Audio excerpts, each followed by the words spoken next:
Uuringud näitavad seda, et keskmiselt alustavad kooliõpilased sigareti proovimisega 13-aastaselt, kuigi nüüd viimasel ajal on see, kuna on asemele tulnud erinevaid alternatiivseid tooteid, siis nende proovimisega alustatakse isegi veelgi varasemalt. Alternatiivsete nikotiini või tubakatoodete all siis siinkohal peame silmas e-sigarette, näiteks ja nikotiinipatju,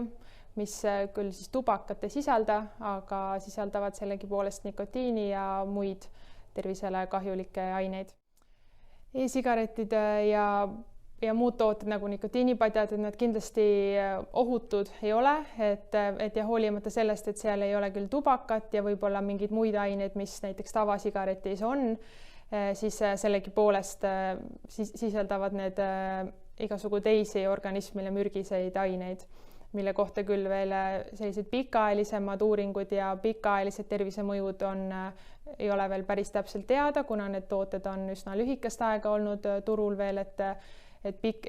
pikemat mõju inimestele uurida, aga sellegipoolest nad ei ole ohutud tooted. Kuna noore inimese aju siis arenebki 25. eluaastani umbes, siis kui nüüd noore seas nikotiini või ka muid uimasteid tarvitada, siis see mõjutab aju arengut ja nikotiin kui selline siis mõjutab üsna tugevalt näiteks keskendumisvõimet, õppimisvõimet, ta võib mõjuda mälule ja võib mõjutada ka meie une kvaliteeti ja ka vaimset tervist.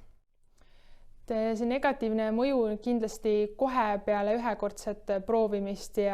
või paarikordset tarvitamist nüüd ei avaldu, et kindlasti on kõik korraks kunagi midagi proovinud, aga hiljem siis sellest loobunud või ei ole jätkanud tarvitamisega, aga pigem need negatiivsed mõjud tekitavadki ohtu siis, kui noor tarvitab juba tihedamini neid ja pikema aja vältel ja regulaarselt, igapäevaselt ja just pikema perioodi jooksul. Üheks suureks põhjuseks on kindlasti selline sotsiaalne pool ja sotsiaalne surve võib-olla eakaaslaste poolt ja selliste erinevate ainete tarvitamine on siis viis tihtipeale võib-olla, kuidas koos aega veeta ja teiste mõjutustel siis teatud tooteid proovida. Ja teiseks kindlasti mõjutab seda maitsed, need meeldivad maitsed, millega on siis e-sigaretid näiteks noortele ahvatlevaks tehtud ja seetõttu noored võib-olla ei taju nii väga seda kahjulikkust ja ohtlikkust, kui näiteks tavasigareti puhul on kohe seda halba lõhna tunda ja see on kõigile teada, et see on kahjulik, aga uute toodete puhul ei ole see teadlikkus veel jõudnud noorteni. Ja kolmandaks kindlasti ka sotsiaalmeedia, mille kaudu siis tootjad sihivad spetsiaalselt noori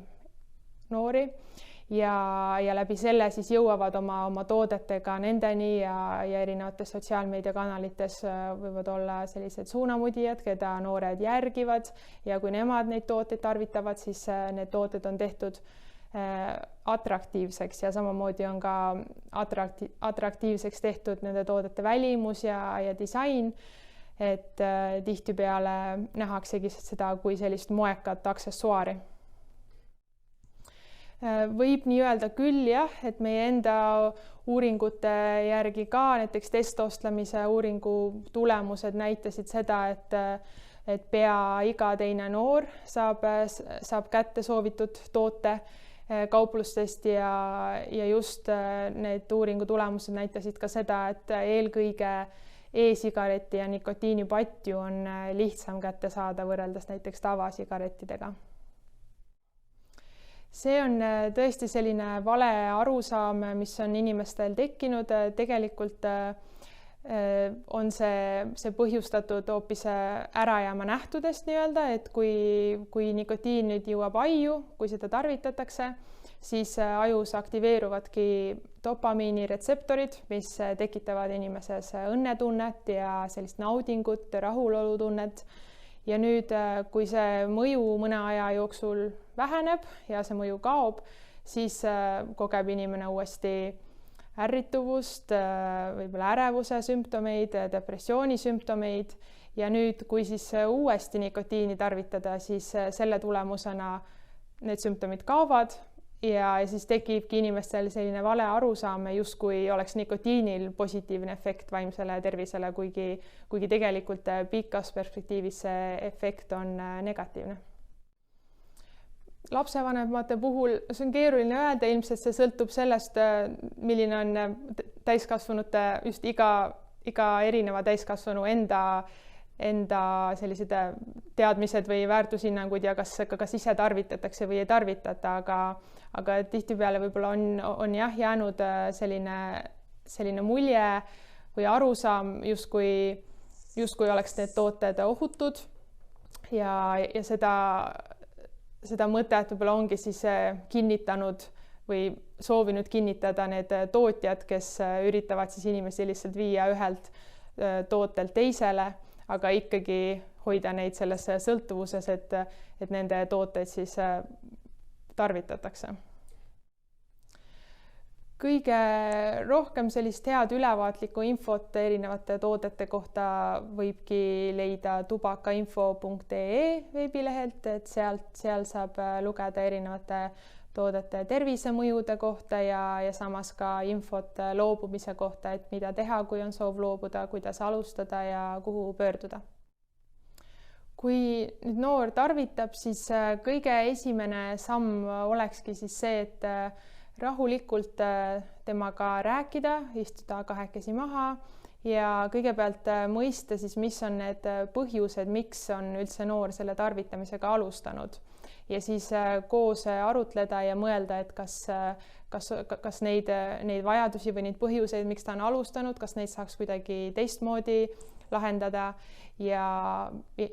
mis oleks see lahendus siis ja just kuulata ära ka, mis on noore